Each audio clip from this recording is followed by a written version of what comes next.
Yeah, and you would cover Pink Floyd's "What Do You Want From Me" off Division Bell, which was a pretty unique cover for you guys to choose. Was that one of a few Pink Floyd songs you wanted to cover, or what stood out to you about that particular song? Now, that was one that they had already pretty much had that arranged when they were Penumbra, the band before Redline, and that song kind of just floated into Redline. But yeah, huge influence from Floyd on a number of levels for the entire band.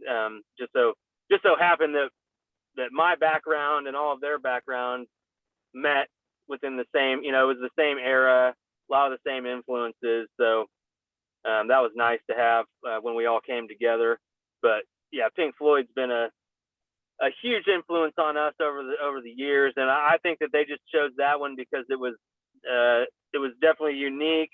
A great I guess piece of music like Echoes, where it's super long, but resembles a lot of where Dark Side of the Moon kind of would exist as well, with the tone and the harmonies and things like that. Dark Side of the Moon, definitely one of my favorite records. So obviously a tough band to try to cover, and that's probably why we didn't do something like Comfortably Numb or Another Brick in the Wall, to kind of make it our own a little bit more and do something a little bit off the beaten path. Yeah.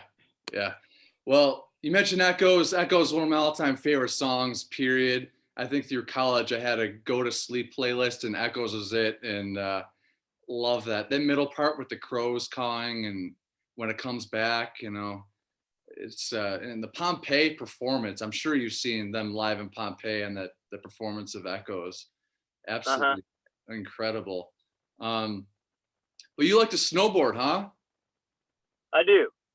Yeah, there's some. Yeah, that would be my before music, or before. I'd say it's my second passion behind music. We'll call it that. Oh, okay. All right. And there's places to snowboard or ski down in Missouri, or where do you go? Absolutely not. No. There is nowhere around here to snowboard. I don't even know why I live here. But no, I go to Colorado most of the time. Nice. So it's close enough. We do have we've got a little hill here that you can go get some. I'm having a call. I got to decline that. Sure. We do have a small hill out here that you can go get some turns and hit some ramps and stuff, but you got to go to Colorado to get any good riding in. But that's not been a problem. I've gone 2 to 3 times a year for probably since the late 90s. All right, nice, man. It was 2004 when I started skiing, and it's just it's such a nice, fun release to get out there and maybe pop a couple of beers, and man, I'm gonna miss it. It's always fun. But you're with Ditgen Multi-Services. You've been filling your time doing things like that, like landscaping or even Christmas lights. I see your Christmas light game is pretty awesome, man. So it's Ditgen Multi-Services, which is obviously my last name. But yes, yeah. I mean, right after the band, I did some home remodeling and landscaping and stuff like that. And then eventually once I got hired on, I did that while I was doing the fire thing. I've got some friends that have run their own businesses that I was working for. And then once the fire thing got rolling, then I went ahead and did that there and started kind of doing my own thing, and it's worked out.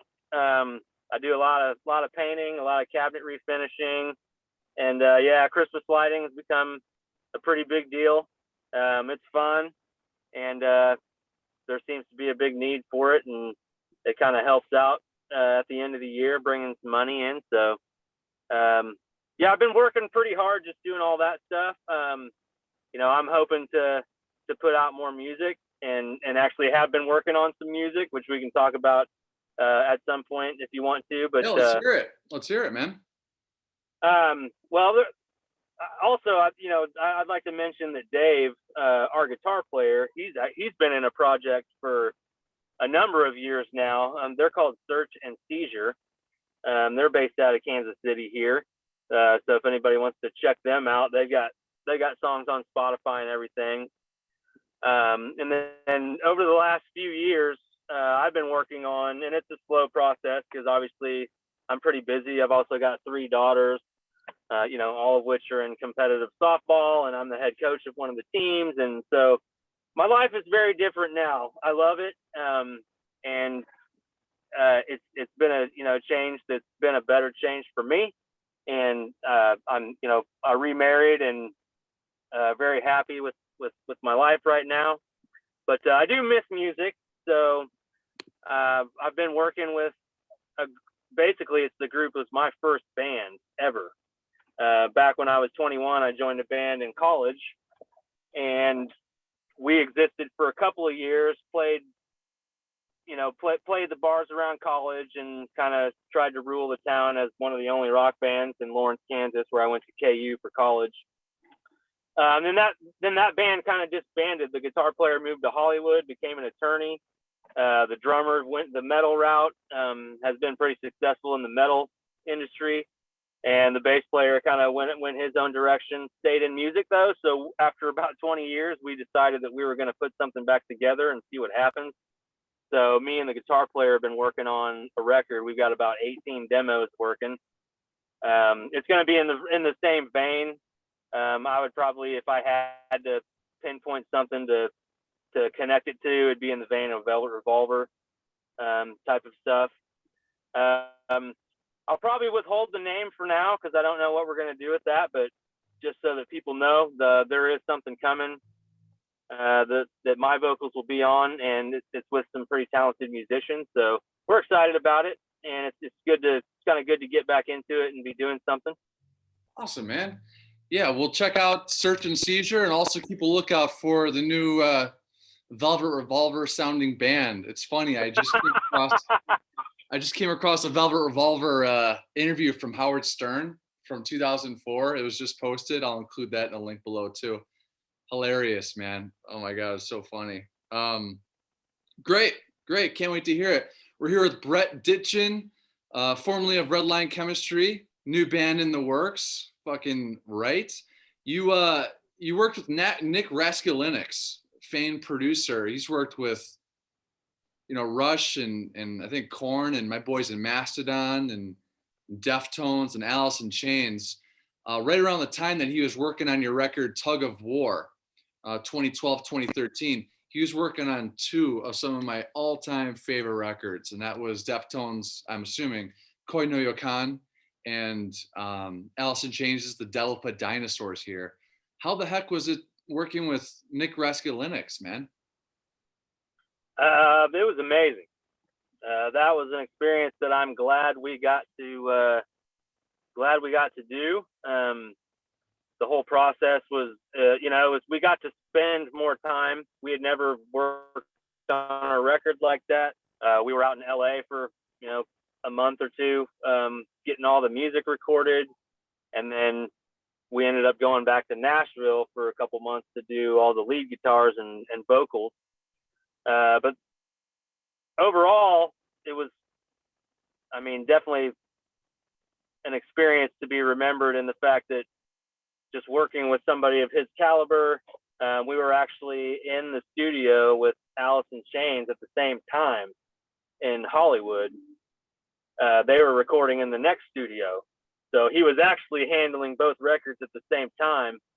And we got to hang out with those guys. Cantrell would come in. I remember the first time he came in, our guys, we were all out in the space, rehearsing, kind of getting things set. It was in the beginning of the process, playing one of our tunes, and we saw this guy walk in, looked kind of like Jerry Cantrell, and I think everybody in our band kind of I think we were muted in the room, but I think I think Dave was like, "Is that fucking Jerry Cantrell?" And so we were all pretty giddy about that. But then eventually, over the course of the next few weeks, we actually got to hang out and get to know him. And he would come in, and they were big on playing dice, like dice games. So we would throw out dollars and play dice and stuff with them. And then we did get to hear some of the record, obviously, that they were working on, which we were super excited about. And how cool is it to be able to get an inside, track on what they were doing. But yeah, working with him, I mean, he obviously has major success. So we got, his input and what he does, and what he provides.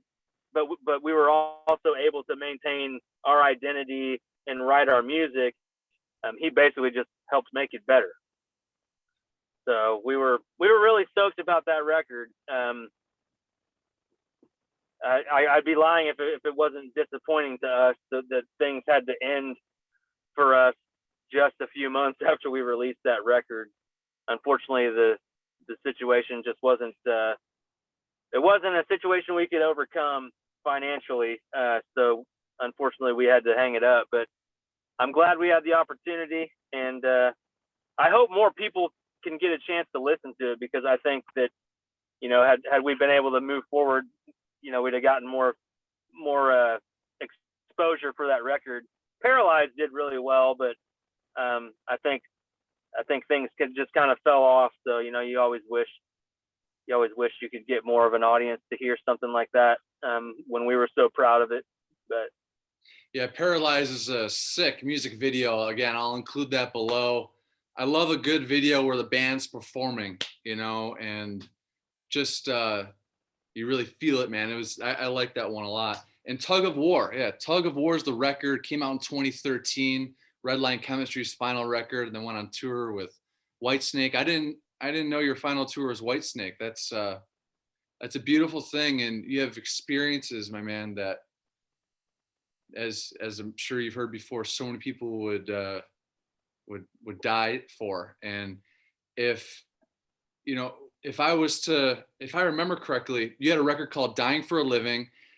Were you guys working normal jobs and then you went to work, just plug into Redline Chemistry full time?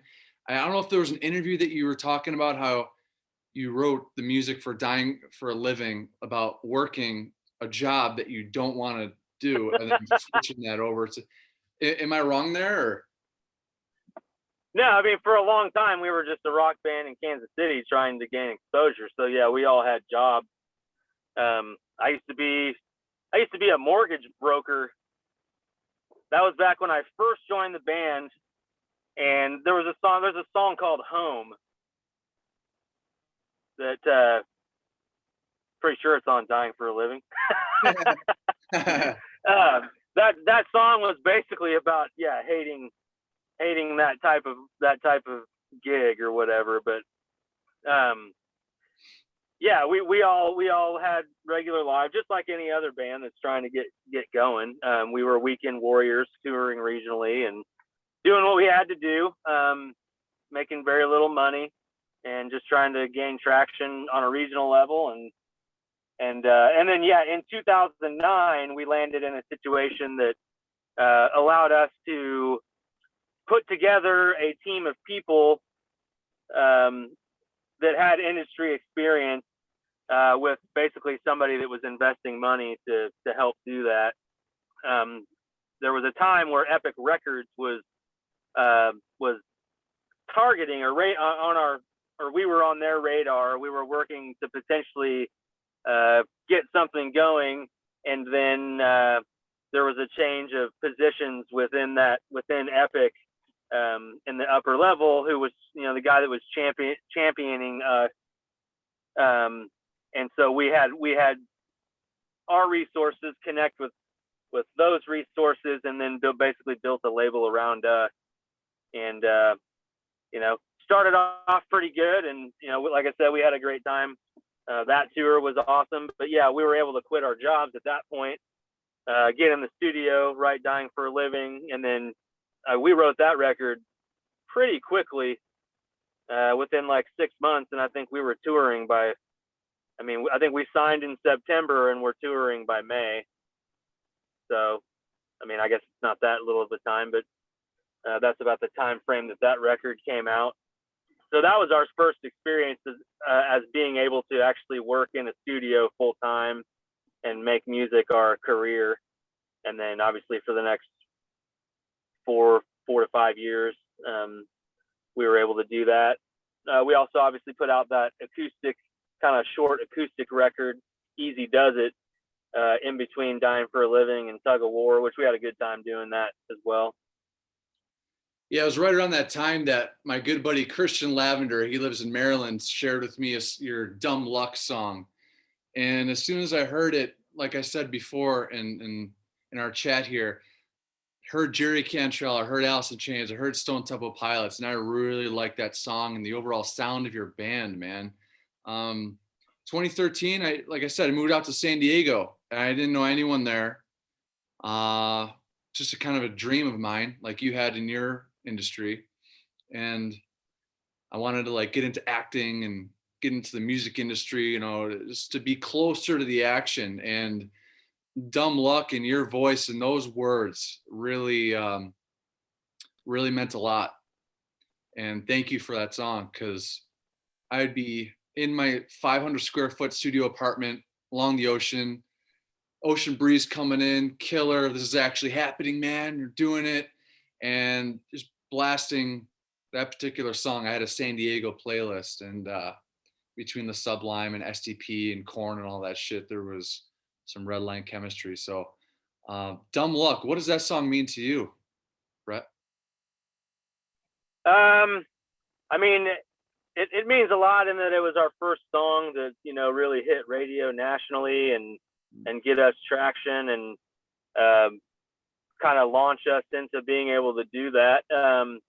You know, the song encompasses a number of things, but, you know, like the chorus says, you know, you're breaking out, going somewhere you've never been, kind of getting away from whatever, you know, is in your life that's hanging you up, and you know, fed up with whatever, and just want to, you know, get out and go make things happen. That's kind of the gist of where that song came from.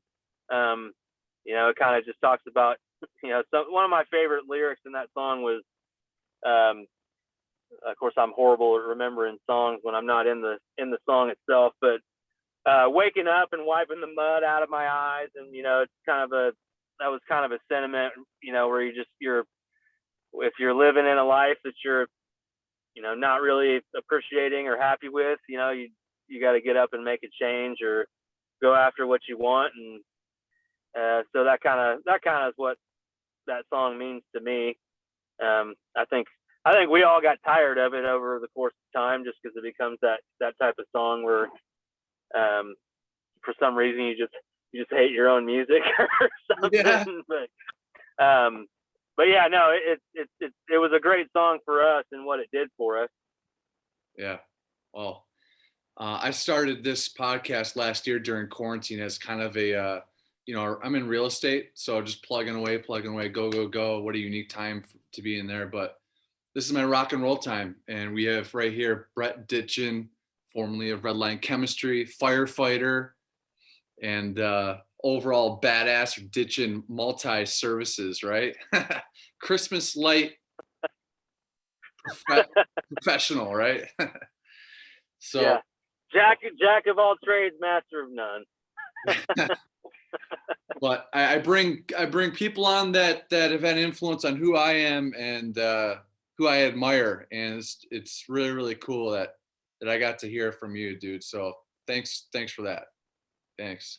Well, I appreciate you reaching out. I'm happy to do this, and I've enjoyed looking at Chucky behind you this whole time. Yeah, thank you, Blake, my buddy Blake in Minnesota, who's also a firefighter. He's like, dude, put Chucky on the drums. So yeah, the Chucky is signed. Thanks, man. Yeah, he's signed by Mastodon and Gojira. Gojira just dropped a new track, Amazonia, today, and I just wanted to give a shout out to my boys in Gojira. These guys are going to be coming on here hopefully soon. I know they're busy with a whole bunch of press, but I just wanted to share the fact that Amazonia, off of Gojira's new record Fortitude, It will benefit the articulation of indigenous peoples of Brazil who advocate for environmental and cultural rights of indigenous tribes in the Amazon who have suffered immensely, victims of deforestation, land loss, forced labor, violence, and harassment.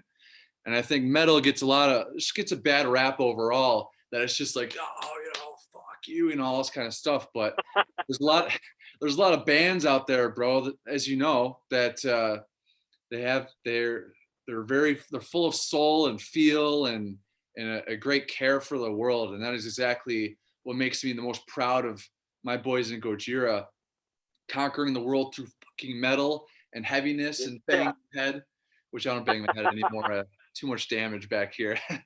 Thank you, Gojira. But, Amazonia, check out the new track. I'm going to post some of the Redline Chemistry shit right down there below. And Brad, I can't wait to hear about your next project. All eyes and ears will be keeping a lookout for that. But I think we cut out a little bit before then. It wasn't recording, and I just wanted to give another shout out here to firefighter Jared Lloyd of Rockland County. He's a firefighter that lost his life a few days ago. Father of two, husband, and he was on the third floor of a nursing home, and it went down. And he's got a GoFundMe page, so I'll include that below as well. But dude, next week we have the fella who signed Alice in Chains. His name is Nick Terzo. He's never spoken about Alice in Chains ever publicly, so stay tuned for that. And very lucky to have him come on. He's got his own podcast, The Radical Pod, if you want to check it out. He had Rob Halford on recently, talked about the Confess book with him. And that's one thing I wanted to ask you, Brett. What are some of your Alice songs, Alice records that stand out to you? Jar of Flies or fucking Dirt or what? Obviously Dirt for sure. My favorite is it's Jugabug, I call it. Jar of Flies. Jugabug. Oh, okay. Jug of Bugs. Yeah, that one. No, yeah, Jar of Flies that's my favorite. I like a lot of the mellow stuff, and the vibe of that record was awesome. So that would definitely be my favorite record by them. You talk about Dark Side of the Moon, just records that you play start to finish, anytime, any mood. I think Jar of Flies, that's the reason why it's my favorite Alice record. I was thankful enough in 2013 to get Rotten Apple live in Pittsburgh, PA, which was killer. But dude, stay happy, stay healthy, stay hungry, stay heavy. All the best to your family. Stay safe, my brother, and we'll keep a lookout for some new stuff coming from you. Well, I appreciate it, and I'll leave you with this: that it's not out of the realm of possibility that there could be some Redline Chemistry music in the future as well. So I do want to say that all the band members are doing great, and we all stay in contact, and we're all still great friends. Everybody's just kind of living their lives and doing what they're doing, marriage and family and kids, but everybody's happy and healthy and enjoying life, and hopefully that time will come where we might be able to put something together again and get it out there. It's a lot different these days with being able to release music, and I'd also like to say that I wish all the musicians out there the best that are struggling right now, the venues and the industry. I know how difficult it is even before things like times have been lately, but I know it's very difficult now. So for all those people that are pursuing their dreams now, more power to you, and I wish everybody the best. Enough said, man. Dig it. RLC, baby. You have a great day and a good weekend. Happy Easter to you and your family, brother. Hey, thanks, man. Appreciate it. All right. Thank you. See ya. We'll see you. Yep. Later. Later, man.